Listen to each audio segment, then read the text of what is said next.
You're listening to Heritage Radio Network. Todd Richards here, Roots, Hearts, and Soul. You are listening to Roots, Heart, and Soul. Yeah, Roots, baby. Heart, and Soul podcast. Stephan and I are launching this podcast based off cookbook Roots, Heart, and Soul by myself, Todd Richards, with a great help from Chef Stephan. We're going to be hearing stories from Africa all the way to the Caribbean, all the way to the Americas. It's going to be something special. What's up, buddy? What's happening? How you feeling today? How you feeling today, man? Hey, I would say that the world is in chaos, which means that we just got to cook more delicious food. That's how I'm feeling today. Yeah. You're damn right about that, bro. It's like every day we're getting some news that doesn't make us feel good. But I tell you what, that's making me feel good right now, man. All right, what's that? I am out. I am done with my antibiotics, and I can drink again. It's apropos. It's apropos that we're going to be talking about. And I can drink again. So. Like I told the doctor I don't drink no more. He said, that's great. I said, the problem is I don't drink no less either. So, yeah. Bro, it's been a ride, man, this year, man. But I'm going to tell you, I'm excited. I'm really excited. Mm-hmm. Really, really super excited about bringing this young gentleman to our platform, to our stage. Not only is he just an amazing brother, I had the chance to meet him in LA. He flew from Oregon to LA to come see me when I was doing this event at the Haitian ambassador's house in Los Angeles. And he's just a downright amazing brother. And you're going to love him as much as I do. That's great. Well, you know what we got to do? We got to make it official. Welcome to Roots, Heart, and Soul. Roots, Heart, and Soul podcast, Heritage Radio Network, Chef Todd Richards, of course, the great Chef Stephan. Chef Stephan, introduce the audience to this gentleman here. Well, listen, I think we have to do justice where justice is due. Okay. Bertony Faustin. Yes, sir. Haitian American, first generation Haitian American change maker, known for breaking barriers as Oregon's first recorded Black winemaker. Born and raised in Brooklyn, hey, what's up, New York? Hey, yo. Based in the wine region of Oregon to Haitian immigrants, Bertony roots runs deep, grounded in resilience, sacrifice, and the rich cultural pride of Haiti. So you know that makes me happy. After the passing of his father in 2007, he chose to honor his heritage and rewrite the narrative of what legacy looks like by stepping away from a conventional path in medicine and into uncharted territory of winemaking. Welcome, sir. Thank you for having me, Chef and Todd. Welcome to Roots, Heart, and Soul, man. Yes, sir. We're very happy to have you, brother. I'm honored, beyond honored to be here. I heard in the intro, you were talking about meeting me in LA. And before we even get started, I just want to thank you for being generous with not just your time, but your audience, your platform. So many people don't. I think to me, the best compliment is when somebody shares their family and friends with you. And that's what you did to me by having me come meet you in LA. Listen, I was the fact that you were from Haiti alone made it important for me to meet you. And then on top of that, when I saw the work that you were doing as a winemaker, as a black and brown winemaker, as a Haitian a son of immigrants, the beautiful work that you're doing in LA, in Oregon, is absolutely amazing. So having had the pleasure and the opportunity to meet you in LA and receiving my first overalls, receiving my first overalls. That's the uniform. That's the uniform.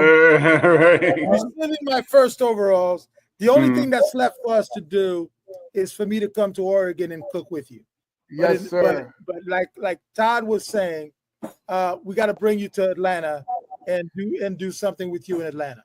I am down. I am definitely down. Let's just hit the calendar and pick some dates. Sounds good. Sounds good. Well, I'm so interested in hearing this conversation. Sometimes what's great about being a host is that you could be a host and a spectator at the same time. The same time, you get to learn so many things that you don't even know about. And to watch, the winemaking is something that fascinates me. I have plenty of nicknames. Champagne Todd has always been one of my nicknames because, every morning, I like to start it with a glass of champagne and a shot of espresso. You got to celebrate getting up and you got to kick off the day and get going. So, You woke up this morning. Yes, sir. So this is right up my alley, So go ahead, Stephan. So let's talk about your upbringing, son of immigrants coming from Haiti. Living in New York at a time where there was certainly some animosity and some negativity towards the Haitian community. There's a lot of historical content there. How was your upbringing in New York, and growing up with Haitian fathers and mothers? The trip was, yes, you're growing up in New York, but your nucleus at home was all Haiti. Like, it was my parents and my two other siblings that were born in Haiti, and then me and the other three kids. Actually, my sister, who's 2 years older than me, she was the anchor baby that allowed my parents to stay and get their citizenship. We were reminded constantly about who we were, both positive and negative. As you said, tumultuous times in the United States. I think for Haitians all around in the 80s, that's when the AIDS epidemic broke, and you were hearing rumors about, it was Haitians and that were bringing AIDS and things like that. And we had to try to juggle it as a young man, in the city. You don't quite get it. All you know is because of who you are, there's this stigma, this unfair stigma that's put upon you. You were embarrassed to even bring food from home, for lunch, and all of the kids are eating, peanut butter and jelly and Lunchables, and you've got du à quoi, and those kinds of things those were staples. And you probably, Chef, could attest to this. Growing up as a kid, all you wanted to do is be as American as possible. Your name was different. They heard your parents' accents, all of these things. But literally day in, day out, you were eating rice and beans. We talk about bonne pizza. My mom wasn't going to stand over the fryer and fry bonne. You had to eat it boiled like a potato, right? It was those things that we took for granted as kids. And then now today it's cuisine. Right, in Oregon, the #1 restaurant is Kun, Chef Gregory, James Beard Award winner, etc. So growing up, trying to balance that dichotomy of who you are and your place in the world and where you fit, it was challenging. And to me, the biggest challenge was seeing the adults being nervous about people knowing they were Haitian. I would see other Haitians, and we could tell the accent, and my mom would say, "Gare from Tetla," she would know that's a Haitian person. But there was look at how you look at the size of his head. Yeah, literally, that's what my mom was. Haitians are slick too. Y'all quick to stop and joke on somebody, But she would be like, but then you ask them and they say, I'm West Indies. I'm from the West Indies. And it was almost like an armor, and it was an instinct, Yeah. a reflex. Yeah. Someone asked you, you never said Haiti. You said the West Indies, right? Or Caribbean, just so you didn't have to deal with the stigma. And the sad part is, still today, Haitians are being demonized in the media. We're eating pets and all of these things. And what's sad is it's this fear of another person, another culture that has made people feel this kind of way. But the resilience, and I talk about conversations we never had. That's actually a book I'm working on about my father or my upbringing. Both of my parents worked, I call it Kent to Kent. So you can't see in the morning till you can't see at night. Mhm. You would have to, take yourself to school. You'd have to cook when you get home. So my dad never sat and had these conversations of, Bertony, this is what it's to be a man, right? All of the life lessons. But he showed me those lessons. I think about as a kid, my parents never said, I love you in those words, but I love you was you had heat, you had food, you had clothes, you had all of these fundamental things. They gave you everything. They sacrificed for you. Correct. That's what love. That's what their love is supposed to look like. And unfortunately for me, I wasn't able to get it translated that way. So when you're comparing yourself to others, you think that you're lacking somewhere. Something is lacking, in the sense of, and the crazy part, in the middle of Brooklyn, and the TV shows we're watching are Brady Bunch and Little House on the Prairie, and shit that looks nothing like us. We're really showing our age saying that, Right? but still, I think one thing that that people are afraid of is the way y'all throwing hands in New York when Ice Age is coming. I think I don't think they're going back up in New York after they're gonna leave you guys alone, for sure. So yeah, man, I remember as a 15-year-old on the basketball court in New York City. We were all black on the court in Queens, and somehow they found out that I was from Haiti, and one of the kids came up to me and threw a punch and knocked me on the floor, and saw me get right back up. He saw me I got right back up on my feet, and these two other kids that were around me said, and this guy's from Haiti, he does voodoo. That's why your punch didn't knock him out. No, it had nothing to do with that iron dome you have. No, it was the voodoo. I mean, boy. And so I remember those days, man. I remember those days. But I think, growing up around my family always sheltered me, my cousins who were actual, born in New York, Americans, hanging out with them. It never felt, they made sure that nobody ever messed with me. So we I know how, this and even the Zoe movement in Miami around that same time. So, but you left medicine. Correct. That's tough because the expectations of Asian parents, the expectations of, and they don't even say that, but you just know it. That's where you have to study. That's where what you have to become. You have to become a lawyer. You have to become an engineer. You have to become a doctor. Those are the three pillars of what you need to become as a Haitian professional. And you go into producing wine. Not. Wait. Qualify it too. He didn't go to Kansas either. Okay. No, he went to Oregon. Right. He went to Oregon. You know, so he went to a whole nother. I mean, it's part of the United States, but we're not sure. You know, I'm not sure how the sun is still shining up in the parts of the world. So, you know, well, give us the rundown on that, because this has got to be an interesting story. I want to hear this myself. So the whole medicine thing, yes. And my parents did sometimes say directly, if you're not a doctor, a lawyer, an engineer, you're a failure. I had two elder siblings one was an accountant, CPA, the other one was a nurse.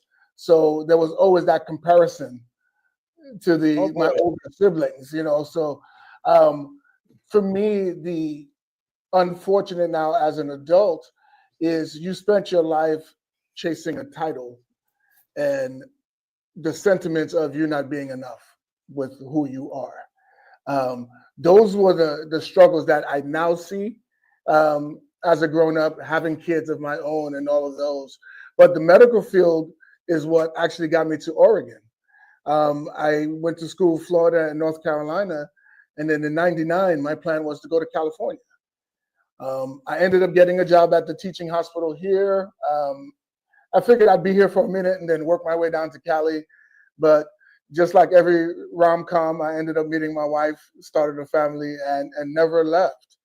And yes, Oregon is the whitest city in the country. I'm heading to say it. Backstory on Oregon. Oregon was actually created as the white utopia after the Civil War. Everything that was going on in the East, they were like, hey, come to Oregon. Every able-bodied white man got 600 acres of land deeded to them as their escape. It literally, in the books, yes, there was always black folks sprinkled around, but it's only been 100 years that it's been legal to be black in Oregon. And yes, I'm sorry. I'm sorry. Can you say that one more time? I just want to make sure that I heard you correctly. It's on the books. It's about 100 years since it's been legal to be black in Oregon. Okay. Definitely. And this is still the United States. We're not on another island or a different country or anything. And this is all because of everything that was going on post-Civil War. People were trying to escape from, figuring or accepting, that the abolishment of slavery. You see what happened in Texas, right? It took them 2 years for Texas to know that slavery was over. Right. So to escape, that was the Wild West. Head west. And that was the lure for people to go to Oregon, is that you would get 600 acres of free land in Oregon itself. But I mean, that's even just dismissing. I mean, first of all, it's not only, there was people there before someone decided that land, you can give away somebody else's land, what I'm going to say in the nicest way.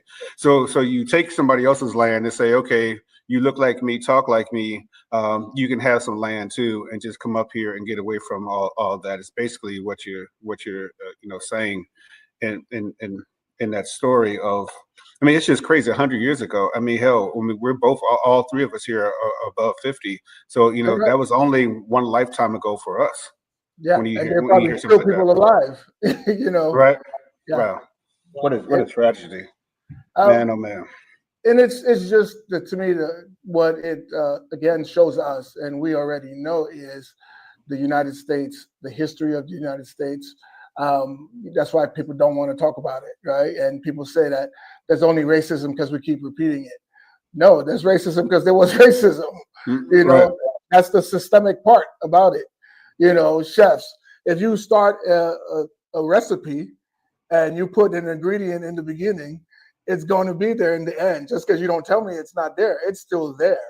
And that's the systemic part that so many people don't get when people are talking about change and things having to change. No, there's reasons why things are the way they are. So not talking about it does not make it any better. We have to understand it, talk about it, and then move forward from it. But yeah, Oregon is, and the crazy part is there's tons of Black professionals. This is actually the home of Nike, the sneaker. Literally, the world capital is here in Oregon. So I get tons of Black professionals from Intel, Nike in town. And the complaint that I always hear is there's not enough Black people. So my question back is always, well, how many do you need? And what that says to me, and why a place like Oregon doesn't affect me. My parents left Haiti in '69. They didn't speak the language. They didn't have degrees. They didn't have a plan B. So if they can do what they did, then I could be here in Oregon. And that's not an issue for me. So literally my parents' story, my parents' legacy are the foundation that I fall back on whenever anything got difficult or hard. The whole thing about the wine, so working in the medical field, met my wife. My father passed in 2007, and a switch happened. And for me, it was, I felt that I was living life safe. I felt that I wasn't living up to the legacy of my parents and all of the challenges and the struggles that they went through. So I quit my job. I literally, I can remember still that day that I called my attending and it was like, that's it, I have to be done. The piece of property that my wife and I purchased, previous owner had 5 acres with grapes on there. We bought a 30-acre piece of property. In Oregon, in order to get a tax break, you plant something. So Christmas trees, farm animals. The previous owner had planted some acres of grapes for that tax deferral, farm deferral. They didn't make wine and I didn't drink. And as I mentioned, I just felt that if my parents can do all of the things that they did back in the day, then shit, I could do this wine thing, right? It's just some grapes. In 2008, Oregon told me that I was the first Black vineyard owner and winemaker. But it didn't matter to me then because I wasn't doing it for anyone else but myself. It was about my freedom, my escape, owning who I was. So it wasn't until 2012 is when I started thinking about, okay, you know what? Yes, it's great that I'm the first, but now it's more important that I'm not the last. And if you don't write your story, someone's going to try to write it for you. Someone will write it for you. Or erase it. Correct. That part. Or erase it. Erase it as equally as well.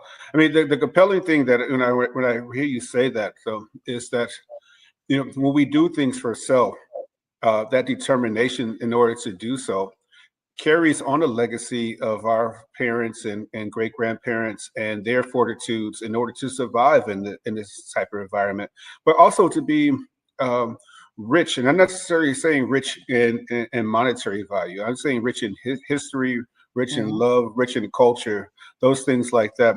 I don't think that we give ourselves enough credit for that when we talk about being the first of anything, and certainly never want to be the last. Correct. And then that's a whole nother currency that we don't think about, right? In the sense of value of who we are. And those were those eye-opening moments. So 2012 is when I decided, okay, I will be the pioneer. I'll be the trailblazer. I produced my own documentary. All of the any exposés or anything, any articles, I'm the one who's in control of who gets to tell my story. And more importantly is because the industry can't cancel what they never created. I never asked for validation from the industry. Still to this day, 17 years later, the industry still does not, I don't need their validation to tell me that I've made it or I've arrived. And I think it's that, and I always get this credit for being, wow, you're so resilient. No, it's the DNA that my parents instilled in me. That's why I can show up like that. I have to give the credit up to, where it comes from. It turns into an instinct and a reflex, but no, that is the DNA that my father and my mom instilled inside of me to allow me to understand that. Well, I mean, that's fascinating. Chef Todd Richards, of course, the great Chef Stephan here, Roots Heart Soul podcast on Heritage Radio Network. Go ahead, Stephan. So I had the privilege and the chance to actually watch every second of that first. You call it an expose. I call it a movie. Yes, sir. To me, it beautifully tells a story of where we come from.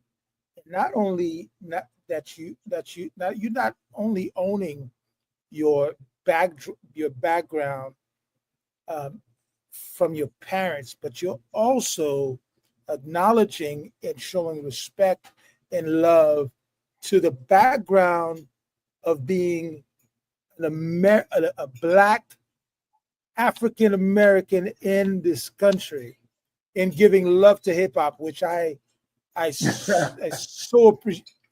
You did a beautiful story with this documentary. I want you to talk a little bit about the thought process, what you wanted to do, and the results, the final results of that project. I knew that the industry wasn't going to tell my story for me. And if they did, they weren't going to tell it how I chose to tell it. So I self-funded the whole project. I found a friend of mine who's a director.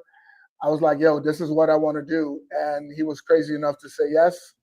And I did share the story of some of the underrepresented minorities in the area. We had the first Mexican winemaker in the documentary. We had the first openly queer. But it was about not just telling my story, but also sharing the platform with others as well. That was the main intention. But it was the foundation for me. Is we talk about so many things, and you hear the people use the word self-made, especially in hip hop, right? No one can do it by themselves. You need someone.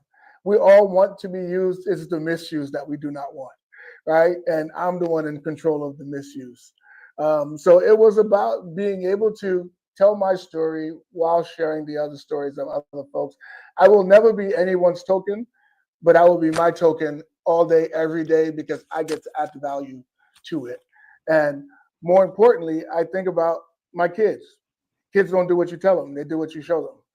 And I figured the best way for me to do that was to let them be in the life that I'm explaining and talking about. You know, they get to physically see and be. The DNA of their grandparents are in them.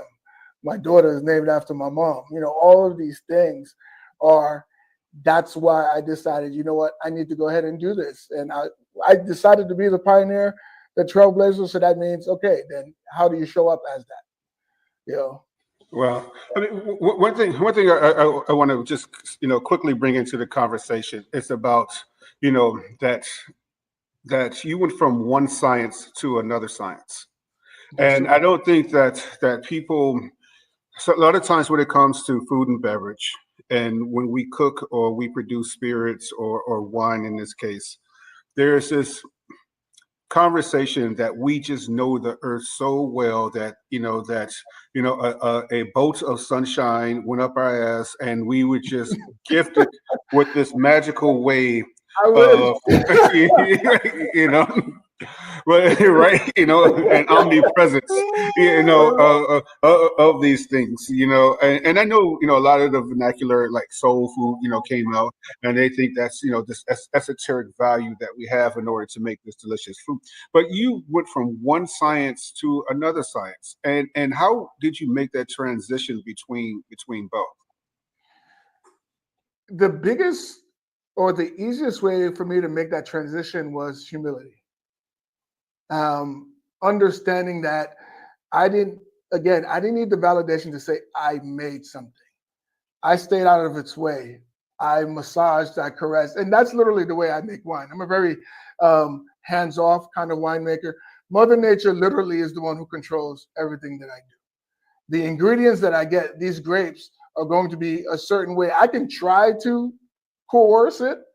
It's easier to just flow along and get things out of their way. And that's how I've focused on, and especially in the wine industry tries to be consistent. people try to make this consistent style to their wines, where for me, every vintage is going to be unique and different because I'm highlighting the uniqueness and the differences of it. So those are those things that for me, it was, why do I want to go fight this thing instead of, so I can say, here, I made this or I conquered that. No, for me, it was all about, I'm just going to go ahead and let it do what it do. And then I'm going to celebrate the hell out of it, whatever that gave me that year. Again, it goes back to understanding who you are. And I apply that to the grapes. This is what we got this year. This is how I'm showing up today. And celebrate me, love me. This is what you get.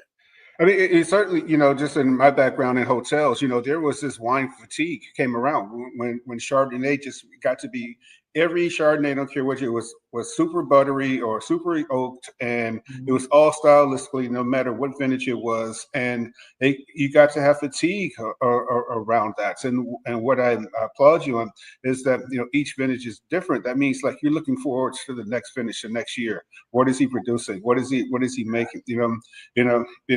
Damn, why is this $100 a bottle this year? Well, it must be really good. So let me get two. Let me get two. Talk. I mean, one of my sayings is, my best is my next. This is great.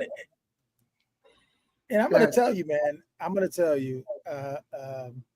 when he came to LA during my event, he brought, man, let me tell you, some, yes, I can still taste that in my mouth. I need another bottle, by the way. Okay. Yo, some of the best tasting wines you've put in your mouth. And it just accompanied the flavors that I was putting together, the spices. It held on. It's like, it wasn't like I'm trying to fit in. Nah, it fit. It fit like a glove in your hands. I'm telling you, man. Oh goodness. Okay, wipe your mouth, please. We still on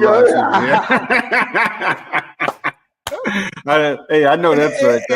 So let's talk about that. Let's talk about some of the amazing wines you've produced, the varietals, the blends. I mean, you celebrate your father in one of those, in one of those wines, which I thought was absolutely amazing. Let's talk a little bit about what you've done in terms of producing these wine and letting them do what they do. Yes, sir. Just like food, Mother Nature, climate, region dictates what you can grow. And in wine, because of our climate, red grapes are going to be Pinot Noir, Gamay Noir.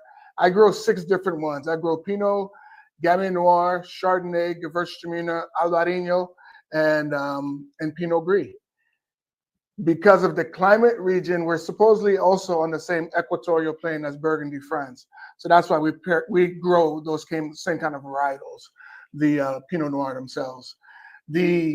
In 2012, the wine that I brought down to you guys, that was a tribute to when I decided I will be the pioneer and trailblazer. I had to share the story of the passing of Pops. I never really told the public what got me into wine. 2012, when we did this, so we did the Port of Pinot, which is POP for Pops. So this is a Pinot Noir fortified with, I made brandy instead of Barbancourt rum. I know Barbancourt is, rum is of Haiti, but I had wine, so I distilled that into the brandy that we made. And it was about showing that homage and privilege to Pops. I'll send you the pictures, but everyone thinks that's Mandela. Absolutely, absolutely beautiful. Absolutely, but that's Pops. Todd, the next bottle. Yes, the next bottle we're drinking together. Yes, sir. Next bottle. Hey, we got a dinner down here. We planning this in my head. I'm over here typing right now, telling everybody we're doing this dinner. So the next dinner, I created a second label because I told you about the stigma of me growing up and not owning the Haitian heritage and all of those things and the challenges. So this label here it's a copper label, but it's a picture of me or an image of me, and it's called Port-au-Prince, which is for Port-au-Prince, for the capital of Haiti. I switched my logo up. You see the logo behind me. That's the Rouge and Bleu. That's the colors of the Haiti flag.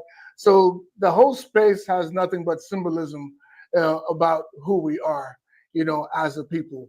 And if there was one thing that has me remiss is after my father died, my mom was still alive for another 17 years. She just passed in 23.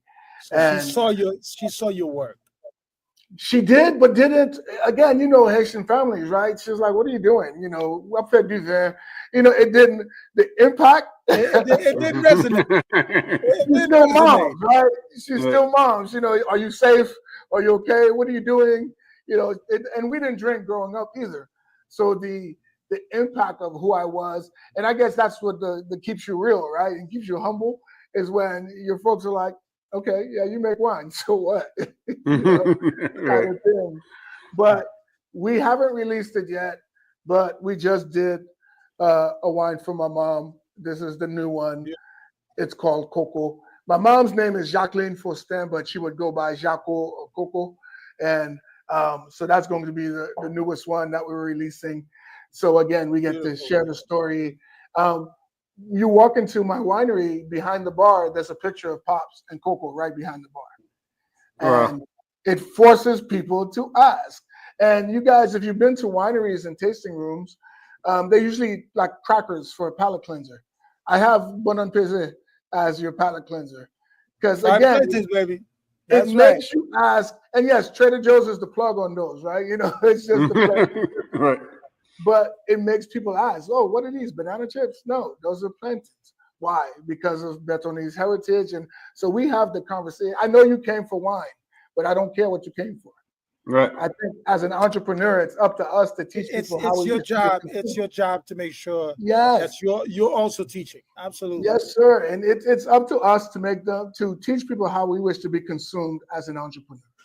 And that's the mission that I've taken upon myself. And I use wine as the vehicle and the vessel because I understand its influence, but it's got to be bigger than just the wine. Absolutely. I call it just like you guys use food. You guys use food to tell stories, to change lives, to change ideas, to change people's world, and it is the people who don't look like me that I need to come to see and feel the difference. And taste the difference too. Yes, sir. And then they're going to look at every other Black and brown person differently because of the experience that they had with me. Right. And that's what I've taken the reins of in Oregon. And that's why I'm in Oregon. Where can I be the most impactful is where you don't expect me to be.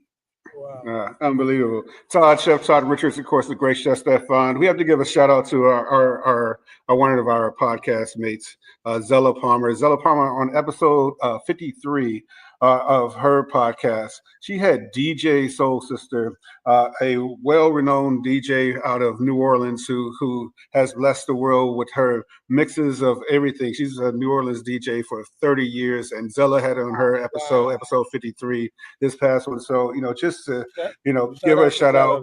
And Zella, when you think about it, that Soul Sister, she playing everybody from P-Funk All-Stars, to George Duke, to Tina Marie. So the fact that Zella had her on. She's definitely somebody you want to meet. Okay. She's just downright amazing. Absolutely. So shout out to Zella Palmer. She's also on Heritage Radio Network along with a Roots Heart Soul podcast. Go ahead, Stephan. So you went from winery, now you've expanded to wine bar.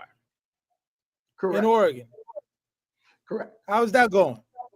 That's going well. It has a different feel to it because in the wine bar kind of scene, people don't necessarily want the full engagement because, if it's a winery, I want to know about the wine and the grapes. The wine bar, you're in the middle of downtown. People just want to come in and meet with their friends, maybe before they go to dinner. So how do I still send the messaging without having to sit and tell them, hey, y'all, by the way, this is Bertony. So again, for me, it's in the collateral, it's in the subliminal, it's in just the plantain chips. That alone, after they eat half a bowl, you see them getting the thing, and they're like, oh, what are these? Oh, let me get to tell you about the heritage and why, it's there. So those things for me, and I celebrate it. It's just a different avenue, and you try to meet people where they're at. So for me, it's about leaving these little carrots, and that's what brand is all about. The business is what you sell, but brand is how you make people feel. So for me, it's all about throwing those feelings in there in order to make them feel something different, regardless if in their mind they're coming in, isn't this just a wine bar? It isn't. There's wine bars all over the place. Once you walk into the creek, you get it, you understand it, you feel it. It is an energy. So it's all about. Todd, I think we got to make a trip to Oregon too. You know me. What you're doing? I have a commercial kitchen here, right? I bought another building. I know. Yeah, I know. full You told me. commercial kitchen, all the way. You name it, yes. Wait, that's not what I thought he was going to say first. I heard the word commercial. I was going to say he had a commercial jet. I was like, okay, let's go. But, I wish. Not yet. But hey, but kitchen to do is just fine. It will do is just fine. Well, just like a boat, right? Not having it's a friend who has it. That's who you need to have. Right. You don't want to be the one with it. No, absolutely not. Yes. I mean, this story is so fascinating to me. Just understanding that the knowledge of grapes, which I don't think that people really get a great education understanding that. So, and sorry, we're part of nerd culture here too. So we like to give people some nerd, questions here. So how important is terroir, to what you do and what you're producing? And how much is that similar to where your family originated from? Got you. Well, I love that question. That's actually an amazing question. Terroir is extremely important until it isn't. And the reason why I say that, so I'm in one of the most sought after wine regions. We're in the Willamette Valley of Oregon. Oregon had taken Oregon is about 54 years in wine production. They made their mark on the stage in France, growing Pinot Noir. Then it got recognized. Literally, the Willamette Valley is so sought after that people even bootleg it and call it that, even though it's not the Willamette Valley. Mm-hmm. Yes, that's how sought after. My only issue with that is now we're spending so much time and energy on the what that we forget about the who's. And that is, to me, the default or the deficiency in the wine industry currently, is because we're spending so much time just talking about terroir and all of these other things that it also becomes exclusion. Because if a beginner or a non-drinker doesn't know what terroir is, they're not saying the words right. How do I hold my wine glass? And now all of a sudden we get into that, well, this ain't for me kind of thing. When I first started making wine, people would come in and say, who's the winemaker? And I say, me. And they're like, well, you don't have a vineyard, do you? I'm like, yeah, I've got 30 acres. Well, how? And they weren't being malicious. It's just because traditionally they said that I didn't look the part. So if all we keep focusing, so I actually coined a new phrase. I call it tradition reimagined. We still show the respect, the love of the tradition. However, let's reimagine what it's going to look like in the next 50 years. It's going to be different. It has to be. We can't just stick to this traditional idea of only way to talk about wines is by terroir and all of that. So yes, the terroir is important because the terroir gives you your foundation of why it tastes like it does, the earth, the soil, the climate, even the amount of sun days that you get, the heat, all of that affects the product that I get. But if you don't understand that, and if I make you feel lesser because of that, then to me, it's a problem. That's So absolutely one of the best answers I've ever heard of someone describing terroir. You so know, now my terroir is the space that you walk in the door, mm, the people that you feel inside the space. Chef, I see you smiling. When someone eats a spoon of your bouillon, no one asks you where did you get the flour from for the wheat for the dumb boy or the vegetables, what farm? They're like, Chef, what the hell did you do to this to make it taste and feel so magical? So you So created you know what my answer, the Haitian answer to that question, right? Go ahead. I put my foot in it. mm. But that's terroir too. That's your Right. terroir. That is the war. Yeah, your That is the terroir is war. the feeling, the emotion, the soul that you put into something. So instead of making that was the reaction too to the guy who ate the legume. that's what I mean, right? He's like, man, this guy put his foot in it. And those are those amazing moments that now you are beginning, you don't understand terroir. I just brought you into the fold about, Absolutely. as opposed to telling you, well, this is terroir. If you don't get it, then that's all and you're done. No, let me bring you into the fold. I say you can eat with anybody, but you break bread with family, and we create family with our terroir. So I mean, it's so amazing though when you describe it because like John, when I was first chef at Four Seasons Hotel here in Atlanta, and in the fine dining restaurant, they had this, this black trumpet mushroom risotto course, and everything like that, and to understand that the chef there actually took inspiration from the dishwasher who would bring it in every other day to eat it. Right, to put it on the menu, and stuff like that. I mean, that's terroir. That is, and at first few times it didn't taste right. So the dude said, "Hey man, you put them damn dishes down. Come over here and make this. Come over here and make this right. Those things I believe. I mean, you can be such a student that you never become a teacher. That's why I try to tell people, that part, yes. Yeah. And if you're not, evolving with it and everything. So that's where I really wanted to pose that question because I knew you're going to give a whole different answer just by, 5 minutes of us having a conversation. And I love that. And I've accepted that, there's enough traditionalism out there. And yes, I could have told you about the terroir in traditional sense. But how are we changing the world tomorrow? How are we leaving people who are going to be watching this podcast? I want just one person to be like, oh shit, I could go make wine too. You know? And that's literally, for me, my goal. We are having such an amazing conversation with someone that I admire very much. He's my brother too. Bertony Faustin, winemaker in Oregon. As we come to the closing of this hour, Bertony, share with our audience, please, where they can follow you, where they can connect with you, where they can buy the wine. Yes, Please make sure that you let our audience know what's up and definitely how to get the wine that you produce. Well, abbeycreekvineyard.com. That's the website, ABBEY, Creek Vineyard. My wines are not distributed.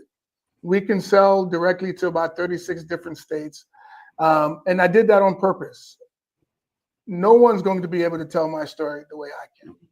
So why give it to them and then be upset that your story gets diminished or minimized?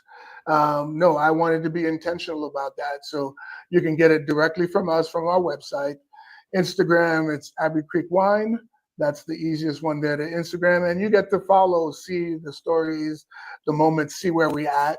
So I know you guys invited me to Atlanta. So we do takeovers in other cities where we show up with our DJ, we bring our crew. You guys are at the food spot, you host us, and we make a movement. And yeah, so I get on the road. I'm not afraid to travel. We get on the road, and I always say we don't just sell wine, we sell love, magic, and moments, and that's what we want to bring to people. you know, through the wine, through the food, through all of these amazing things. I feel an event coming.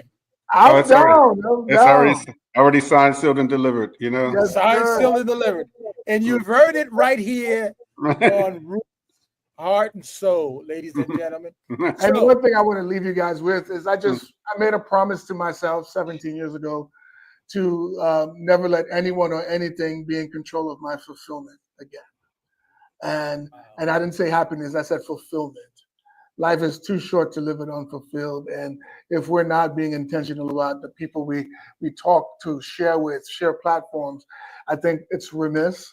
So please, more than anything, instead of taking that cliche leap of faith, you don't need to wait for a rock bottom moment. Take that leap of passion and go live and do the things that you want to do for your life. I would toast to that all day long. I think this is how we close this episode of Roots, Heart, and Soul. You've heard it right here. You didn't hear it anywhere else. Okay? So please, ladies and gentlemen, we want to thank you again for joining us tonight with this amazing guest, Bertony Faustin, my brother, my friend, amazing winemaker, amazing person. And please, if you want to support us, click, subscribe, and share is the biggest thing that you can do. And continue watching, listening, and of course, write us. Let us know who we should connect with, who we should interview, who we should bring to the platform. We are all ears. Chef Todd Richards and I, we want to bid you good night, and thank you for joining us. Peace. Like my grandmother would always say, drinking doesn't make you happy. Be happy with what you drink. You're listening to Roots, Heart, Soul podcast on Heritage Radio Network. I love it.